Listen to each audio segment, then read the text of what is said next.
Good afternoon, everyone, and welcome to Beyond the Headlines, the space where we look deeper and ask not just what happened, but why it matters. I'm DJ Moises.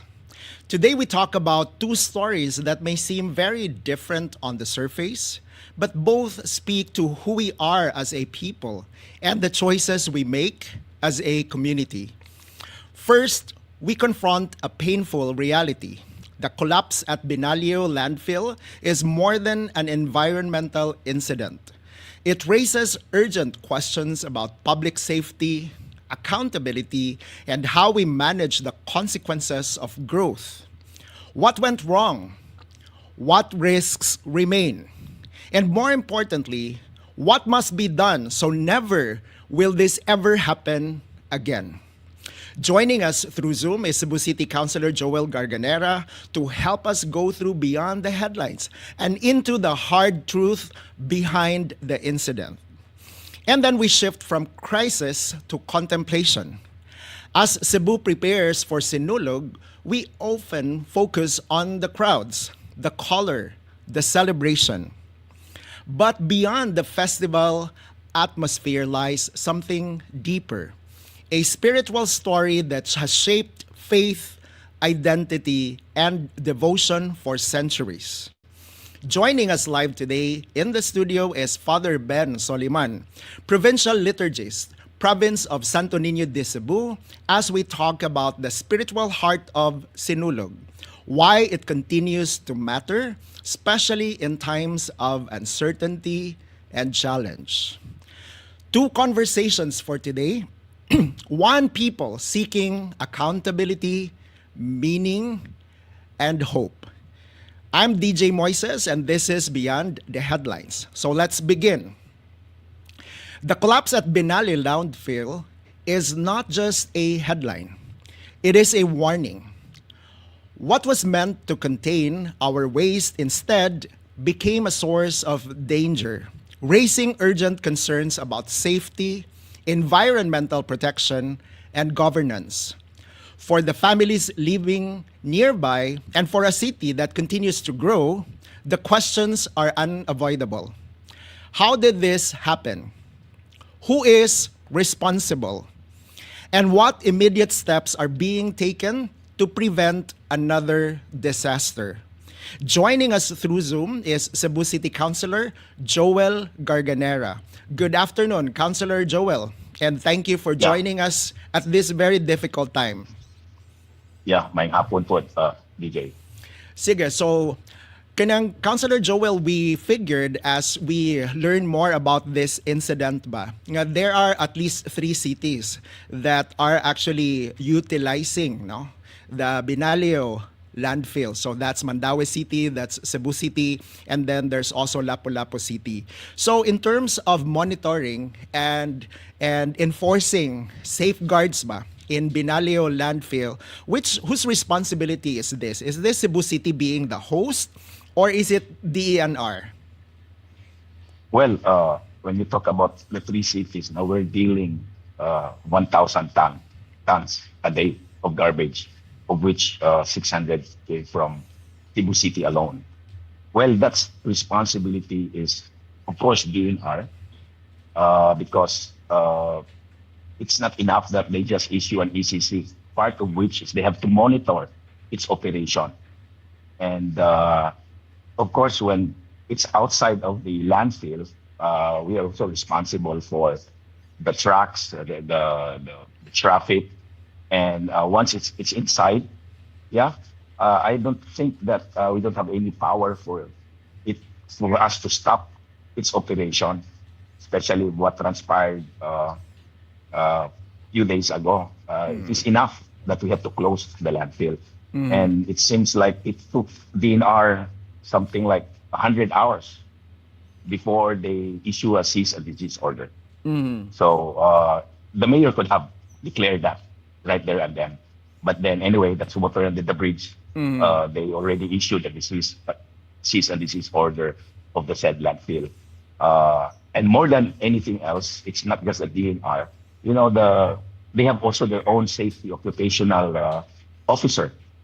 They're they're supposed to look into the safety uh, and secured of their facility. So it is incumbent upon also of the owner of the facility to look at this angle. So in practice, Counselor Ba, who conducts the regular geotechnical and capacity assessment of Binaliw? Supposedly, it should be the DNR, but I think they're not doing their job. And you have already partly answered no, my next question, but I just want to still ask this for clarity. No, were there already written warnings and notices of violation that were already issued in the past prior to this incident? Plenty. In fact, if you recall, uh, way back 2017, I already raised the issue because the previous owner, the application was for an MRF, but it turned out to be a landfill. I I said that many times. I raised that issue in the council, and of course together also with the community around the area, may it be in Consolacion and also with Binalio residents.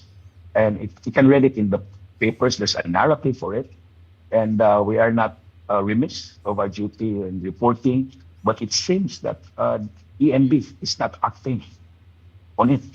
And in fact, there have been many issues already about garbage falling from the side, no? And there were no actions. I haven't heard that they issued a cease and desist order.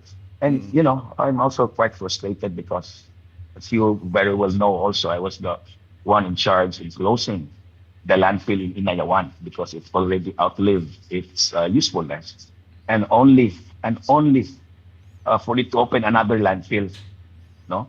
So it's very frustrating, no? A city like Cebu, we should have something that is sustainable and also safe also for the environment. And landfill is not the answer.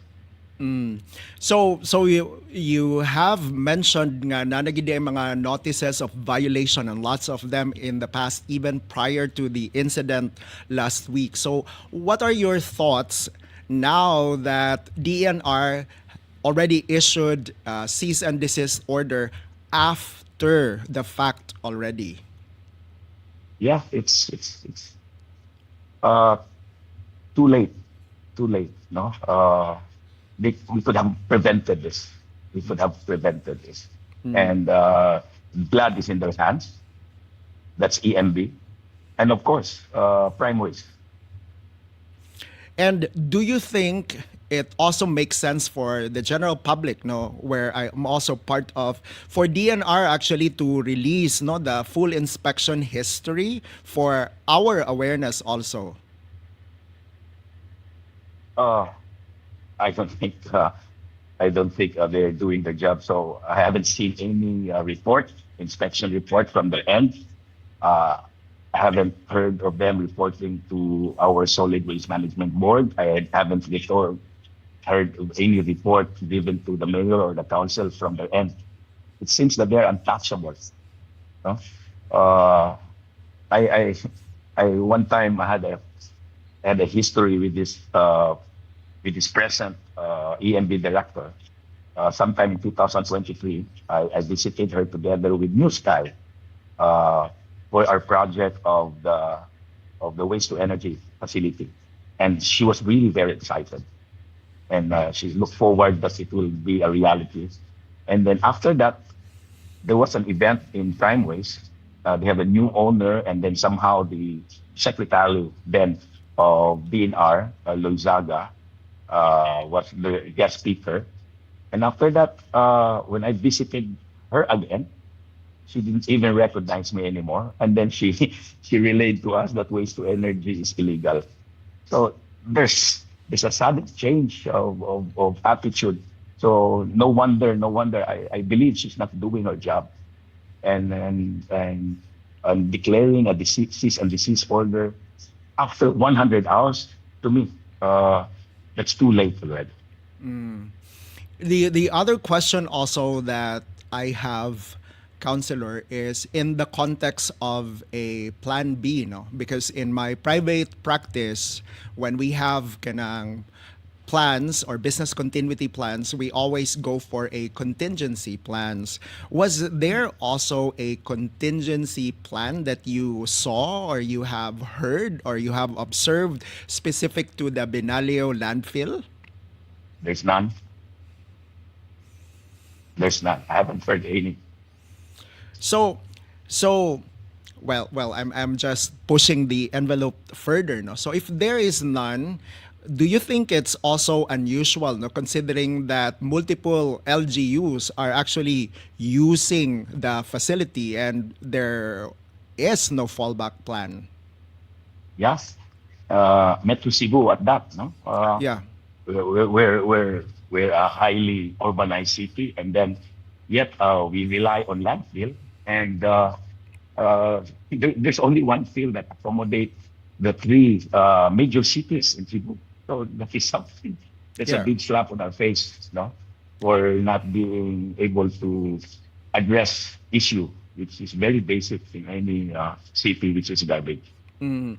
And now earlier today, I've also read in the news, no, about Barangay Polog in Consolacion, which was identified as a temporary dump site after the closure of the Binalio facility.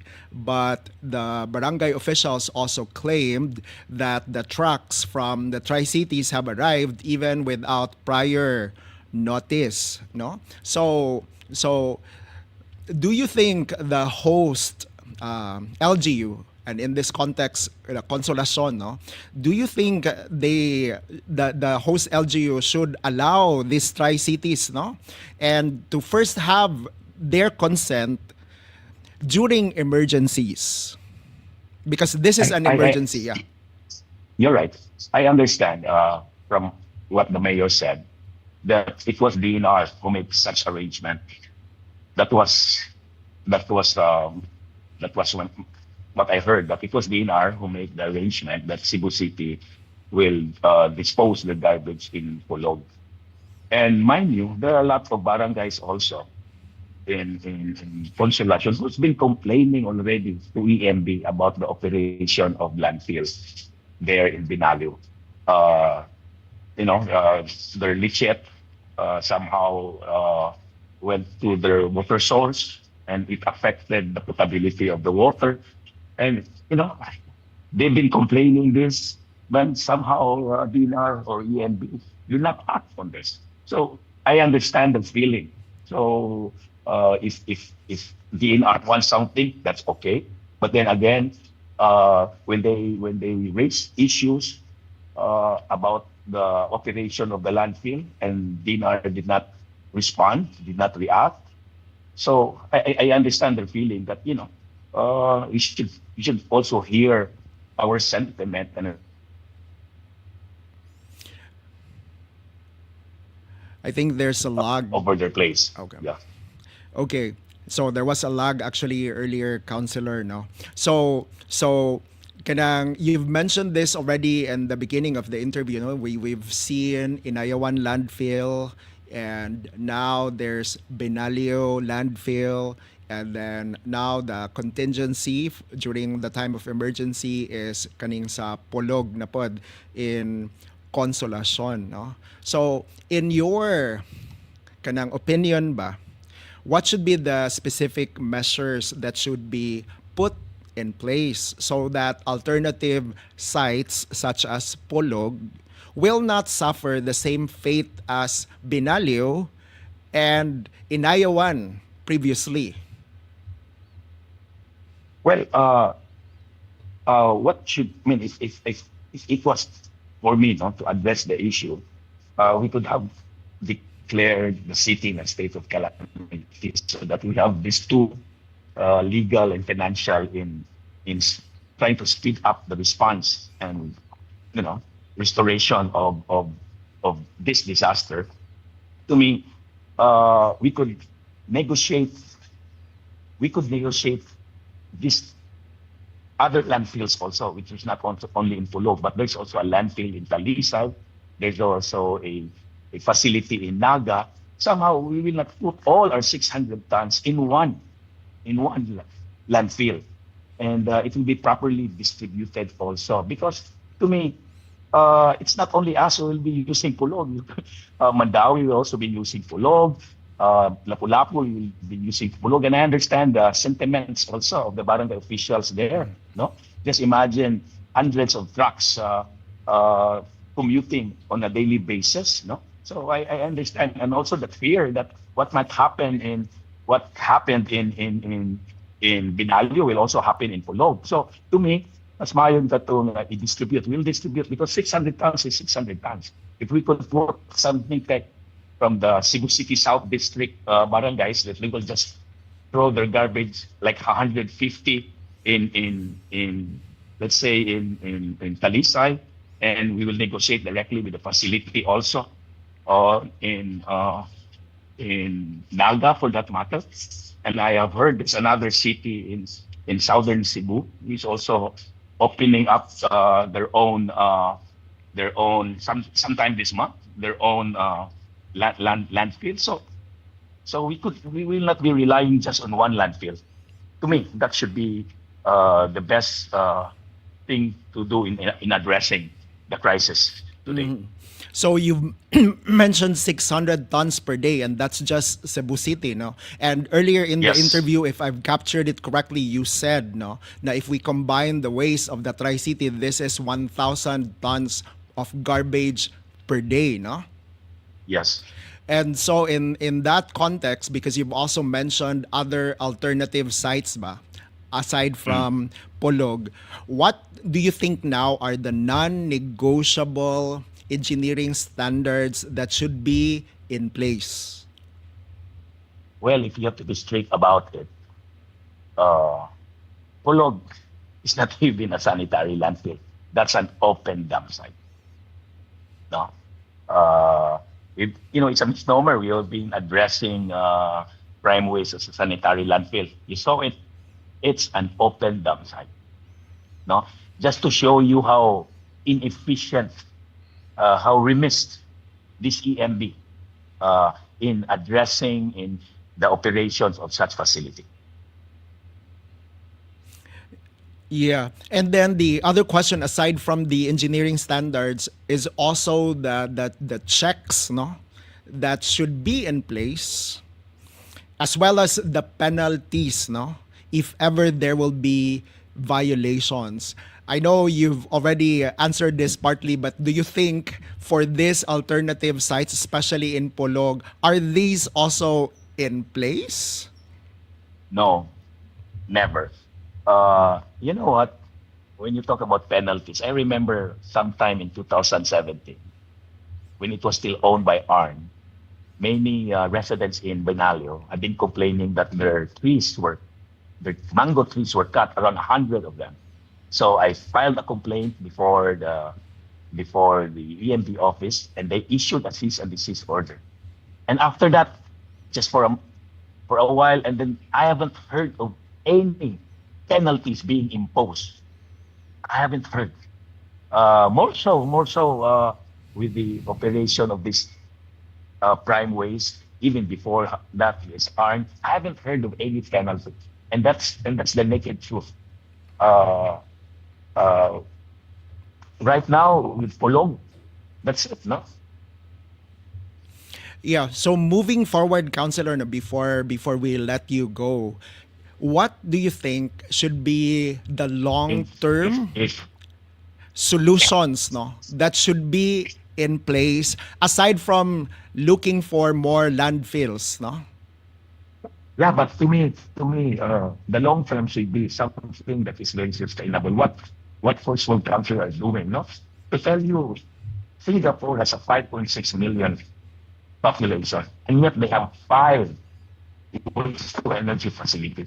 Tokyo, they have 21 in Tokyo City alone. And then it's the way to go. And when you talk about landfills, the source of the operation is that if there must be that, and once it's already filled up, they look for another land, they expand. And we don't have the luxury of land here in the city. What we need is something that is permanent. And when there's a 5 hectare, that's it. 5 hectare, which is the minimum area for a large scale waste to energy facilities. To me, it's WPE is the answer. Yeah. So it's yeah. If I captured it correctly, because there was a little bit of a problem earlier with the signal. What you're saying, Councilor Joel, is the long-term solution is already waste to energy, no? Yes, but I don't say that it's that's the ultimate solution. It's a transition, but it's a transition only in Yokohama. Uh, Yokohama was like us today, many years back.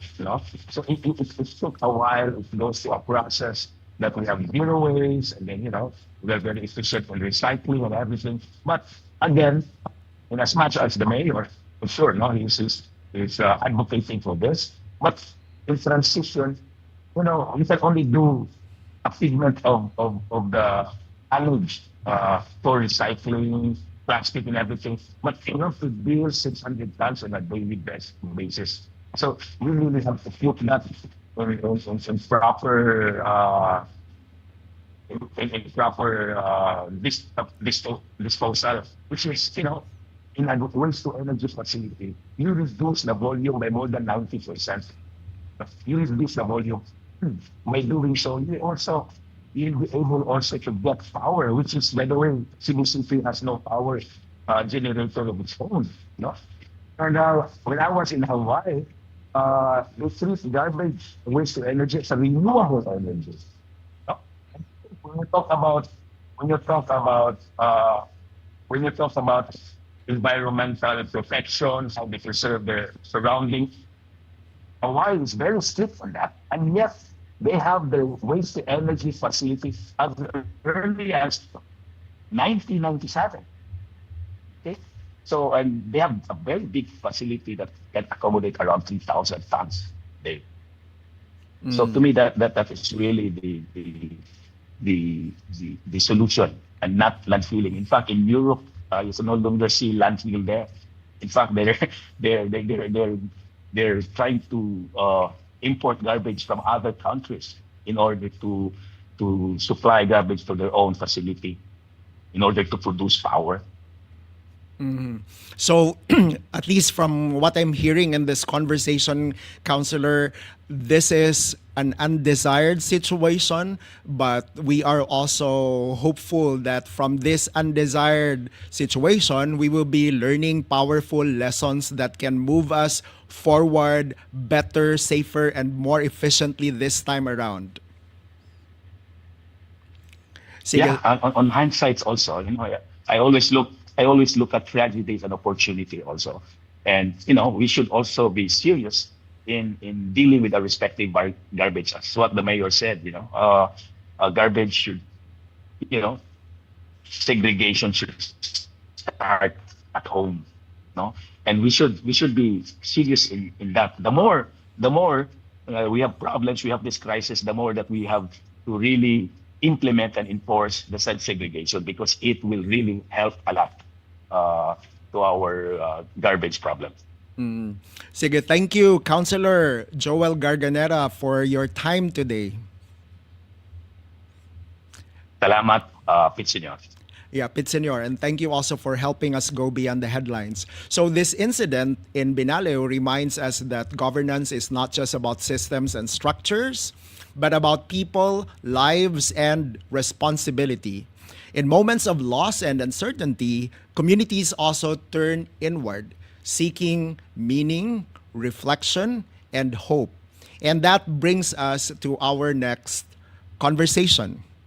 As Sinulog approaches, we often see the celebration through its color and crowds. But at its core, Sinulog is a story of faith, devotion, and hope. Values that continue to guide the Cebuano people, especially in challenging times. Joining us is Father Ben Soliman. And as we go beyond the festival and reflect on the spiritual heart of Sinulog. So, good afternoon, Father Ben, and welcome to the show. Afternoon. And maybe you want to greet your followers? We don't have followers, but I send greetings from the Basilica Friars, from the Agustinian Friars of the Basilica Minore del Santo Niño de Cebu. Pit Senyor ka natong tanan. Pit Senor natong tanan. So it's a tradition, no, that has been going on. Sinulog has been a tradition that has been going on, although it's called differently in various stages, but has been going on for centuries, no. So for especially for our young viewers and those who may not be from Cebu, how would you explain the true meaning of Sinulog? Of course, communities also gather in celebration, and it became for the Cebuanos. Of course, it has always become essential for us, especially for the Catholic Cebuanos, is that we become it's become essential that we are also devotees and familiar with the Santo Niño de Cebu. And so, in our Thanksgiving yearly for the gift of life, for the gift of community and friendship, we also give thanks for the gift of faith, which has also shaped also our culture and for centuries through the devotion to the Santo Niño. And this one is more of kanang calibration, no, for people like me, no, who are also observing the two sides of the Sinulog. There's the Mardi Gras, and there's also the spiritual side of Sinulog. Do you think do you think it's wrong for people to just enjoy the festive side of Sinulog, or there is a healthy balance between the two? There can be a balance, no?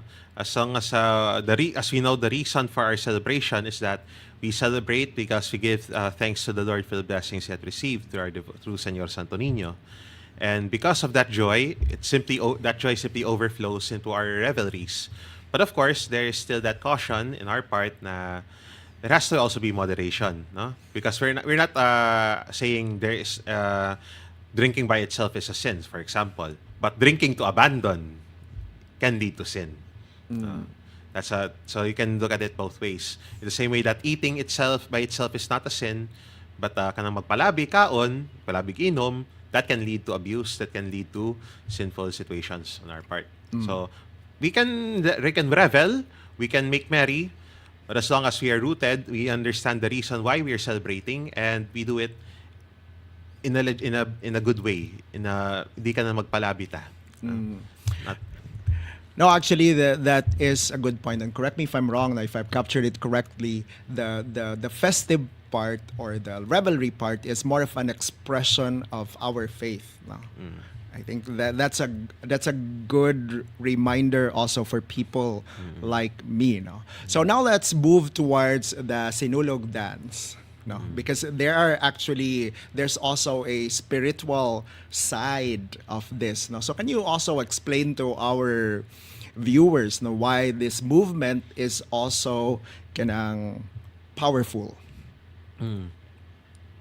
So many theories have said of Sinulog as following the pattern of the waves. Of course, many of our expressions culturally. That's also what I've heard. As our expressions culturally are shaped also by the environment where we are in. Of course, being with Cebu being a coastal town, started off coastal, and we're more familiar with the waves, and so our movements, our gestures would naturally, or even our language would also flow as an expression of the environment where we are in. So perhaps the waves remind us of the steps that we have. They say of the one step backward, one step forward, two steps backward. Sorry, they remind us of the waves of the sea. Mosinog ta, no? And of course, we recall also historically how the Santo Niño came, not by airplane but by ship, no? Which can also lead a segue, no, to the devotion to the sea. That He joins us even from the vast sea, from the far seas, to join us, simply to stay with us for 5 centuries. I'm learning a lot of things, no, just in the beginning of the interview. So during the holiday season, during Christmas, we would always say that the challenge is to make Christmas every day. In the context also of Sinulog and the devotion to Señor Santo Niño, no, how can this devotion also be extended beyond the festival? Perhaps you will hear this frequently in the many homilies of the many masses being celebrated today. We are asked by our devotion to Señor Santo Niño that if we are indeed devoted to him, the best way to show our devotion is by imitation. And so we follow the virtues also portrayed by the Santo Niño, by the child Jesus through his infancy. Predominantly would be childlike traits of humility, of recognizing that we are in need of our Father, we are in need of the Lord, of our trust in Him, also as an extension to that, and also of our obedience, knowing that the God whom we obey is also the God who will sustain us every course of the day. Yeah, I captured the part on imitation. No? So if we move that into kanang the current situation, no? Because a lot of observations would say that we are in a time of stress. People are busier now, and then uncertainty also. And we talked earlier of an example of a hardship. No? So how does how can we imitate the child Jesus in these situations? First of all, we understand. We can through the devotion to Santo Niño, we can say that God is not absent in our struggle because He Himself underwent struggle. Knowing that in the Christmas season we hear always of God, of Jesus as Emmanuel, God with us. We know that He is always with us, even though at times we don't feel that He is there. Because faith is not simply about a feeling. Although feeling can be part of the religious experience, it is not simply about feeling. Because faith is simply about the awareness of that God is there and that He is there to be with us in our joys and in our struggles. God is there now in our joys and in our struggles. Now this one is for our kanang parents, no, kanang in the audience, and they have younger children, of course. So this Of course. is addressed to parents of this generation, no. So how can parents also help in terms of letting the younger generation understand Sinulog more than just partying? Okay, one of the best ways also to experience Sinulog with to make experience a good experience for the family is of course joining not forgetting the spiritual side of it, no? Is letting us go to mass first, letting us give thanks to the Lord for the blessings that we have received, and then from that joy, from that experience, we overflow now to the revelry. We overflow now to the celebration. Sige, now we move towards the lighter note, no, because earlier we had a conversation that Father Ben is from Mexico, no? Yes. Mexico, Pampanga. Sige, so can you share to me and to our viewers by your personal memory of Sinulog? Okay. So first of all, as a Kapampangan, I only hear of Sinulog as happening in Cebu. No, I read that in my books in Araling Panlipunan. No. Then as I entered the seminar, I joined the Augustinians in 2013. I became more immersed little by little with the Sinulog. Well, one of my earliest experience is that in 2014, in my first year in my college seminary, part of our initiation as first years is that we would dance the Sinulog in our seminary in Quezon City. So, dito na nakasuway. And then, 2015 was my first time here in Cebu. I had summer class in UV Main in April and May. And coinciding with that is the 450th anniversary of the Kaplag. Pagkakaplag sa Senyor, Santo Niño. No? It so happened that because it was a great milestone, they celebrated it as if it was the Fiesta Señor. And so I was able to see all the dances. I was also able to wave my hands in front of the image of the Señor Santo Niño. No? So that was a great experience for me. And then so that was my first experience as an outsider. And then my second experience in Cebu was when I had my novitiate formation in Mohon Talisay. We were able to come every day to the Basilica. So this is now looking at the Sinulog at the lens of a member of the congregation, member of the Augustinians. And then my third time here in Cebu was in 2022 2023. I had my pastoral exposure at the Colegio del Santo Niño. I was teaching then and was assistant campus minister. Now I saw the Sinulog in the lens of someone, of a resident there. And now, after I was ordained priest in May 2024, it so happened that there was also the reshuffling for us Augustinians, and lo and behold, my assignment was in the Basilica. So now I see the Sinulog in many different lenses, as an outsider, as a member of the congregation, as a resident now, as one of the administrators. But even so, regardless of the time, the charm is still the same. Of the people waving their hands, of the people shouting Pit Señor, bringing their images of the child Jesus, it still amazes me even until now. Actually, my own the moment also that moved me was when I attended one fluvial parade. No, and then fast forward, we tried to invite our friends from the University of the Philippines, because during the time of the earthquake, among the discoveries, no, that they realized on how people are able to manage the challenge is the depth, no, of their faith and their devotion. And so my understanding of that is that's also reflective of our deep, as a Cebuano, no, deep devotion to the Santo Niño. Was there also a particular story that you encountered, no, in the course of your journey, in which you happen to see the Sinulog in different lens, no, that also moved you? I also, being a priest, also I had my own time of crisis, and also the same also with recently some members of my family on my father's side, and every time I would knock at the and knock in the glass of the original image, I would say, Lord, ikaw naman ang tumawag sa akin dito, so hopefully, isagad mo na. No? Ikaw man nagtawag sa kuha, ikaw na yun tayo magpalahutay sa kuha, sa mua. That's So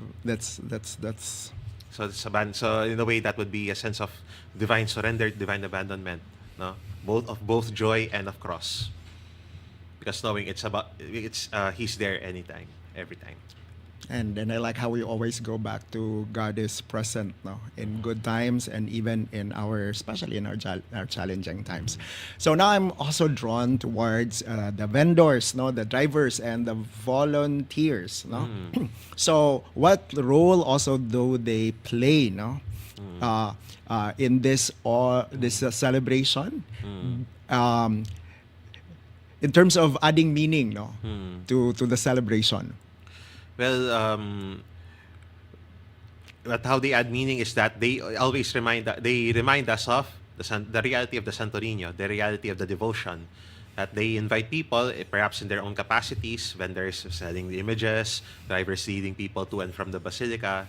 They're helping people understand, they're helping people bring about the experience and realize the reality of the faith that they have. And so we go back to the younger. No, sorry lang ha kay Murag. Your answer. I would have wanted to move to the next question, but your answer actually reminded me to your opening also, no. Na the revelry is also an expression of our devotion. And you also highlighted the same, no, in the roles also that we play, whether we are vendors, that's still about our expression of our faith, no, and bringing people closer to the Lord, which is an important reminder, no, at this time. So moving back, we'll go back to the kids, na pala, the younger generation, no. So yeah, I'll pretend I'm the kid, no. So what if, Father, I will tell you that, I'm here for the fun? What would you tell me? Yes, it's good to have fun, especially being a kid, no. But remember, perhaps you can also remember, why are we celebrating this? And so this opens up to a possible moment for catechesis to remind us of the story, how we come to celebrate Sinulog, which has now become now linked, inseparably linked to the Santo Niño. No? And for some of the prayers, no, kana I also enjoyed the kating kang lolo kini, no. Yes, yes. Kana sa love life. Yes. Walay love life kini. Sa Kasi mga walay, singles kini. kanang for me that's also a way of connecting, no, to the different journeys of people, no, who are also there, no, to express their devotion to the Santo Niño. But what's the most honest prayer that you can remember that was given by somebody, no? Yeah. Some part of also of our duties as administrators that we also look into. Sometimes we also look into the prayers, petitions of the devotees, and just recently, we received a drawing of a child, and so he was a drawing of the Lord Jesus, of course, with the beard and everything, and the drawing simply said, "God, I love you so much," and it touched us. First, it touched us. No? It is also inspiring us to continue moving with our apostolate in the Basilica. That's the uplifting. That's one uplifting story. Perhaps a challenging story also on on the side of our family, is that one of my uncles recently died because of complications of a stroke, and God bless the soul of Jeremias.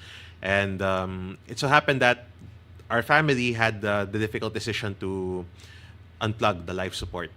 And so, when I heard of that decision, also, I had no choice but to also go to the image of Santo Niño and to say him, first of all, to give thanks to the Lord for the gift of his life, and then to receive his soul. And sure enough, he died the next day. God bless his soul. And I continue praying also for him, which also reminds us that in the joys and the struggles, God is still there. Even when we are disconnected. So earlier, Father Ben and I had a conversation about how I love the off schedule now. And now I can tell you, because we did not reach that part of the conversation, we had to go Yes. live. It's because at that time I also was slightly disconnected from the faith now. And so for people going through that experience also, in which they don't feel that much anymore the presence of the Lord, no, or they feel disconnected from their faith, no, what invitation is the Sinulog also offering them to go back? Perhaps it is simply about surrender. No? Just like in the many songs that we hear about the Santo Niño, isalig ko kanimo ang tanan kong suliran. Kalipay ka sa nagsubo. No? We always hear that song. And so perhaps we can start from these songs. We can start from the motions. And just as many of us start with the drills in sports, so that later on we can become experts. So we also start with the prayers. We start with the motions. And hopefully from those motions, from those prayers, we become more inspired to go deeper, little by little. Because faith is not about a 100-meter dash, shall we say. It's about a marathon that is a lifetime. And so, little by little, with the guidance of these prayers, with the guidance of these motions, with the counsels of the church, we are also reminded that God is with us every step of the way. Simply about that. It's very consistent, Yes. Father, no? Because the Christian faith is consistent. It is. It's simply Oh. about God being with us. And in fact, that's also one of the important message of Christmas, also the birth, no? That I also carry with me now. That is Emmanuel, God is with us. This is still related, Yes. pero kanang in a time of the situation that we are in as a country, no? I'll not go deeper into what these are, no? But what's also, if there's anything, no, one message of hope that you can also give to Cebuanos right now, what would that be? That's a good message for us, is that being consistent again is that because God is with us, He said us every step of the way. He shares our joys, He shares our crosses, and because of that, we are able to become, segue to our theme, we are able to become one in Santo Niño, because Santo Niño himself first became one with us, one like us.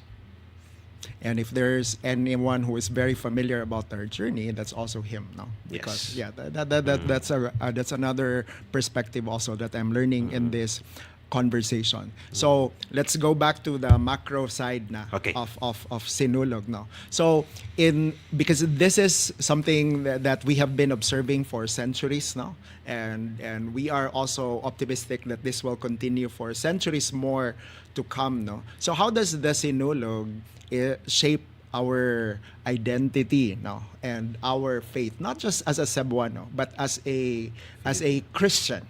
Okay.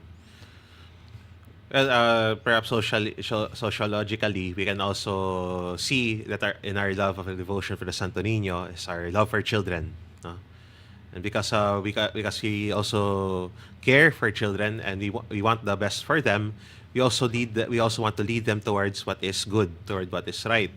Perhaps it may not always be what is actually right, but our intentions are pure. That we want the best for them, and we want to invite them to become the best that they could be. And speaking of the best that they can be, what simple act, no, that I can do, or Irish, no, can do, or the individuals who are watching us can do, no, to live out the meaning of Sinulog beyond the festivities. Now, the minimum that we can do is that we become faithful to first of all who we are as the children of God that we are, and that we are also faithful to the responsibilities that life also gives us. We can be faithful to our duties as students, for example, or as in your case in the media, our case in the clergy, and for the people who are members of their families. As long as being faithful is would be perhaps the best that we can be, the best that we could offer. It may be little, but for the Lord, if it is done sincerely, if it is done with the right intention, and it is done sincerely, it will always be pleasing to Him. So thank you, Father Ben, for joining us today, for making time to join us here in the studio. And thank you also for reminding us that Sinulog is more than the festival. No? And it is a prayer that is expressed through joy, movement, trust, and in a city that's filled with music and color, Father Ben just help us remember the quiet faith that lies at the heart of it all. And if I may add, and that because God is with us. No? Amen. It's Senor. Yes. So this afternoon we looked at two very different stories, yet both speak to the same truth. The collapse in Binalio confronted us with responsibility, accountability, and the cost of neglect. Sinulog, on the other hand, reminds us of faith, humility, and hope. One challenges our systems, the other strengthens our spirit. But together, they tell us this: Cebu is built not only on infrastructure and policies, but on conscience, compassion, and meaning. I'm DJ Moises. Thank you for watching Beyond the Headlines. As we move forward, seeking answers, celebrating life, and holding on to faith, may we learn to see beyond the headlines and to what truly matters. See you tomorrow. Pit Senor.